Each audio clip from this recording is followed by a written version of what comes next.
introduce yourselves. Go ahead, Don. I'll start. My name's Don Back. I am a retired police officer after 31 and a half years. I've now been doing some training with Steve in STEP training, and the reason I certainly like doing that is because it allows me to keep up with my passion, which is in the training field, which I did for almost 18 years while I was working as a police officer. So that is something that I like to do and keep on going, and this is my opportunity to actually keep on doing it and teaching from young people to older people, but different things now in the field, and I'd like to give back. My name is Steve Poplawski. I'm also a retired police officer. In addition to that, I've been working privately through my own companies in the training of municipalities, municipal staff. We've done a lot of international type work in terms of training, Iceland, Finland, things like that.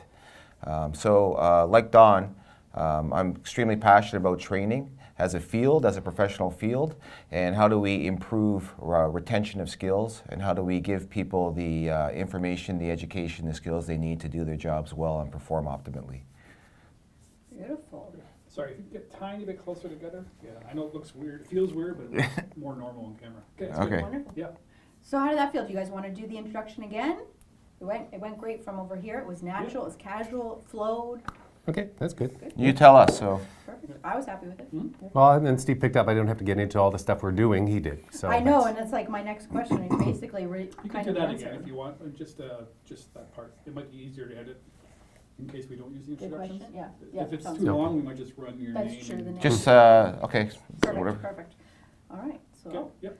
so tell me a little bit more about what exactly do you do at STEP Training? What's the mission statement? The mission statement for STEP Training, Inc. is to deliver evidence-based, practical, skill-oriented training to both frontline positions like your bylaw, your policing, your security services, but also the support staff behind that. Our main focus is on the human skills in terms of human connections of validation, communication, de-escalation. Those are the main areas of focus, and we also have an area where we focus directly on stress management and how do you manage your own stressors and how do you control what's going on inside yourself so that you in turn can then help and assist in terms of what's happening with somebody else. Yeah. How long have you been doing this? STEP Training Inc. has changed names a couple times over the last little while, but we actually started in 2005. So in 2005, we were a little bit more based on the physical skills that relate to policing. And from that, we've evolved more into the de-escalation piece, the communication. And for STEP Training, specifically, our main structure is one of service. How do people in a frontline capacity or support capacity deliver high-quality service even when the person you're dealing with has been emotionally triggered? How do you get past that and still deliver high-quality service? Your courses are research-based. Tell me a little bit more about that. Well, we have two specific areas, I would say. So the first area has to do with the IPREP program and the stress modulation piece. That one's highly researched, going back 6-7 years now. It started off in Finland, actually, and we've brought it forward. It's tied to the University of Toronto, and some of the research and stuff through that has come through that University of Toronto. It's been an accredited course through the University of Toronto, and then what we offer is a piece of that to frontline services. So it's not the full accreditation piece, but we're offering the components within that. There's been multiple papers written on the subjects that's been collaborated on through medical doctors, psychiatrists, psychologists, and they've had lots of success in publishing their work in that area. And both Don and myself are master trainers in that particular skill set. On the other side, Don and I were working on behalf of the University of Toronto for the Ontario government, where we traveled around for close to 2 years looking at the topics of the Ontario use of force model and de-escalation. And we looked at the training of how our officers, police officers, trained in the de-escalation and how do they apply it to the Ontario use of force model. So that gave us probably almost over 18 months of experience in terms of visiting police services. We visited well over 40 police services and collected on-site research and data in relation to the training components of de-escalation. And then from that, we've evolved that forward, and now we take that information and we apply it through the structure of service. How do you look at de-escalation from a service model versus a crisis intervention model? Right? They both speak to each other, but our side is the service side. How do you continue to give good service, even at points of de-escalation? And as a result of that work, that's where we actually were able to determine that there was a need, an actual need, because there was a lack of information training on de-escalation. Right. And that's why this has now been geared specifically to what we are doing now. Right. We actually have developed over the last few years, we've developed our own de-escalation model, if you like, which is a model of process. Where do you start and how do you move through this particular process in moving towards the goal of a positive outcome, right? And we've developed that through our research that we've done and also through the hands-on practical skills. And we've brought in other colleagues to help build that content, and it's really evolved over the last 5 years. Awesome stuff, guys. So April 21st, where are you going to be? So I got to pause that. We weren't sure what you meant by that question. Oh, that's Blue Expo. Well, I know, that is the Expo. Yeah, I know. I'm like, That's an easy answer, I'm but I going to be thought, where you are. You'll be following me around. Yeah, I'm yeah. be following you guys around. Yeah. We'll just say we're going to be at Blue Line Expo on April 21st, and then I'm getting into why people should sign up. All right. More of the promotion. All right, do you want to take that one? I'll take that. All right, there you go, Okay. Don. That's all Here yours. we go again. Where are you going to be April 21st? Well, we're going to be at the Blue Line Expo and looking forward to presenting there and seeing everybody and connecting with everybody. And why should people sign up for the training at Expo? I think that as professionals, whether it's in law enforcement, whether it's in a municipality capacity, support capacity, if you're support staff within a policing environment, it's important that we continue to look at the most modern ways to do things. It's important that we ourselves evolve, and that way we can bring that content back to our organizations. So the reason why I think people should sign up for this is that to take de-escalation and look at it from a service model might be new for some people. To move it out of the crisis management piece and move it into a service piece, I think it's going to give people some time to reflect on that model and that path. And it gives you a whole other way of dealing with this concept of de-escalation. So I think that it's really important that we continue to grow ourselves. And the information comes from a variety of sources. So sometimes within the policing environment, the sources are coming out of a policing environment.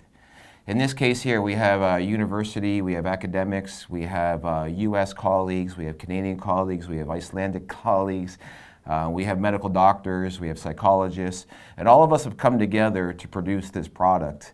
And it speaks directly to the concept of de-escalation, which obviously is a very important topic today. On the other side, as a trainer, we always teach to external skills. This is how you use your handcuffs. This is how you drive your car. This is where you're standing in an intersection when you're directing traffic.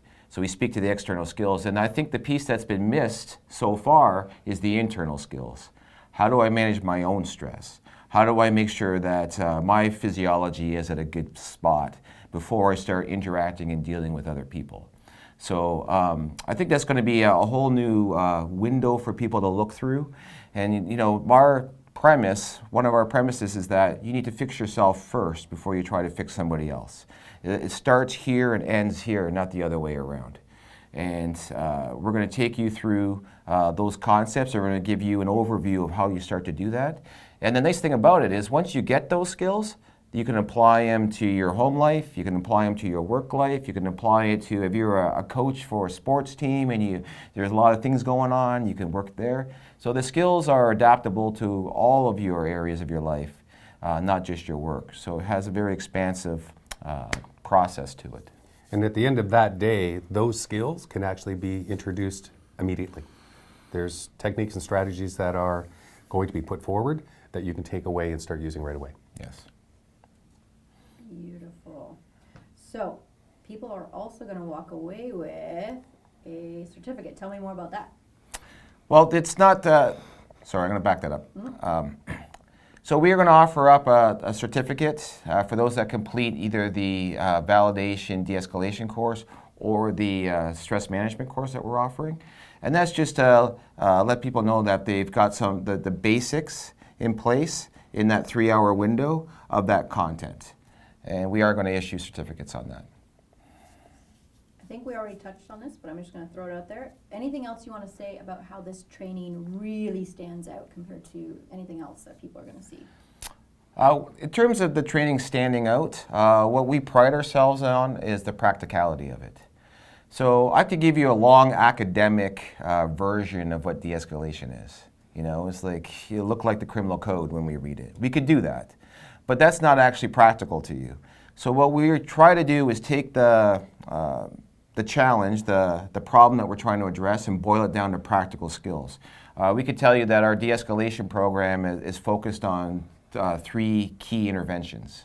And once you get those key interventions, you can then apply that to a variety of different circumstances. We could talk about things like the practicality of understanding the type of person you're dealing with in that moment, because most people fall within a couple of categories in terms of the emotional triggers they've experienced. Right? And we can help you pinpoint what that is, which puts you in the right place. So I think that it's the practicality and it's the application side. Any course that we run is much heavier on the application side.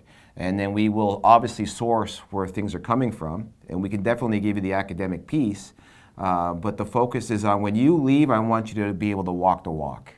That's the key. You need to be able to actually walk the walk and apply it. And as Don said, we want you to be able to immediately apply it on leaving the course.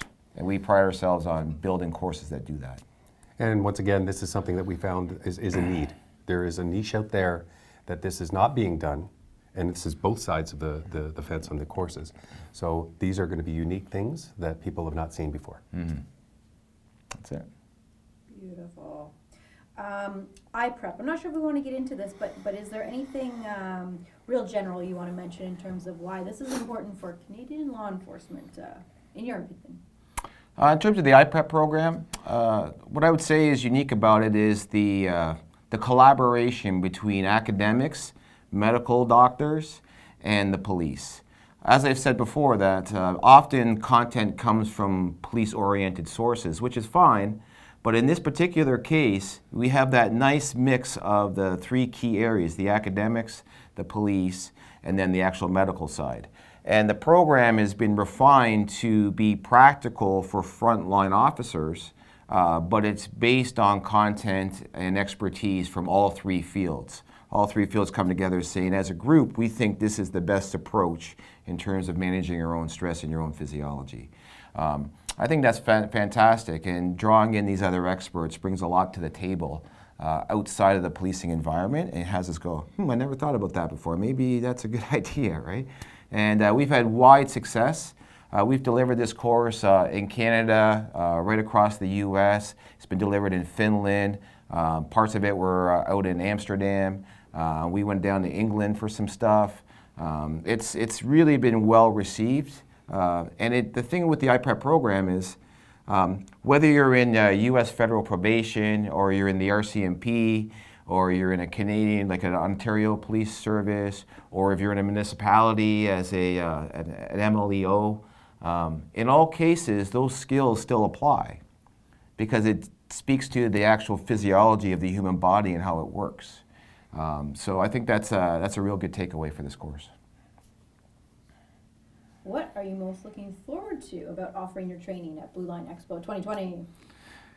Myself, what I'm looking forward to is a chance to network and share content with people and get people to talk about training. I could talk about, sometimes to my fault, I could talk about training all day long, right? And I'm really fascinated by how the training's going, different agencies talking about training, and what's happening out there amongst people. And having our, ability to throw in our 2 cents worth on a couple of things, but also learning from other people and what they're up to and what they're all about, and staying current with the trends. What's pushing things forward today in today's world? So for me, that's going to be a great day for doing that. And I've always enjoyed any kind of conference because of the networking. It's always something that you just don't get a chance to do a lot in the policing world. So when you get a chance to do it, you take full advantage of that. And I also like to be able to, again, like Steve, be able to interact with some people, and as they talk to us about what we're providing, maybe we can open some eyes and some doors to see and show that this is something unique and maybe someone wants to carry forward and look at. Mm-hmm. Great, okay. Any case studies that you want to share with us about how this training's been transformational, maybe a most memorable trainee, client? I could speak to, in general terms, I could speak to maybe the work that we've done with the City of Brampton, perhaps. I think a real good goal of any training program or push is to get consistency. So what's unique about Brampton right now is we've done a lot of work in the City of Brampton, and we've worked with security services, bylaw, public works, we've worked with parking, parks. So we brought all these people together and looked at this de-escalation piece that we teach. And what's interesting about it now is that if you went to public works or went over to security services, they're speaking the same language. And they're using the same types of interventions in terms of de-escalation and dealing with people that are emotionally triggered.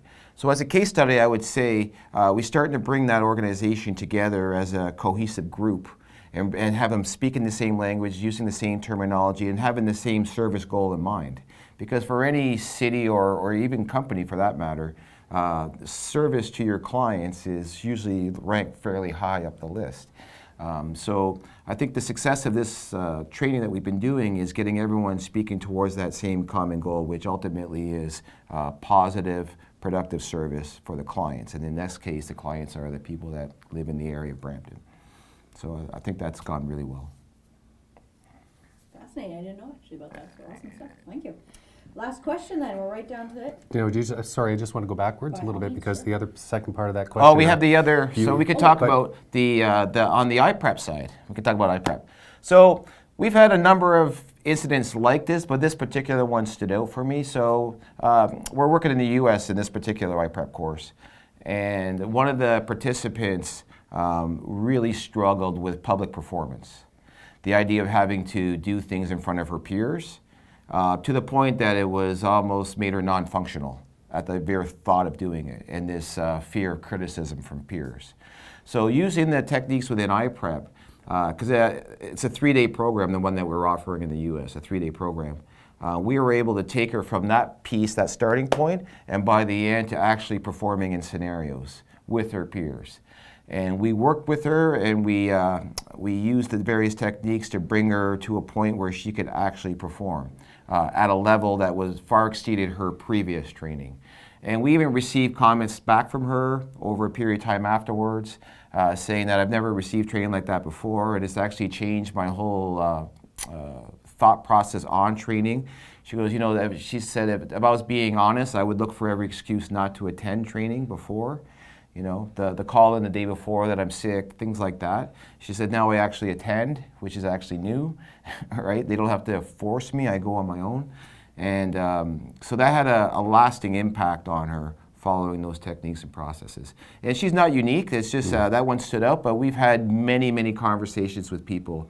So on the topic of performance and performing in front of your peers and just the stress of training altogether. So from an organization's point of view, if you're training people within your group, you're going to have a group of people that are going to be highly stressed about training, regardless of what it is. They're just going to be stressed about training in general.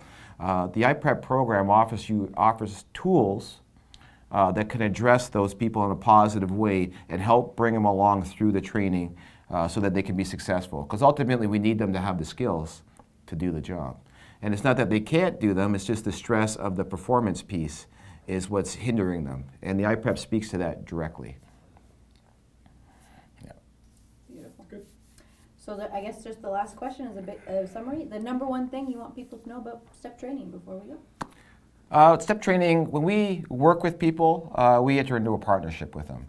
It's not about us coming in and doing a one-off course and then we'll see you later. All right, we have long-standing relationships with municipalities, with particular people, both in the U.S., Iceland, Canada, long-standing relationships where we are constantly being asked to chime in on training needs and speak to the overall development of the training process.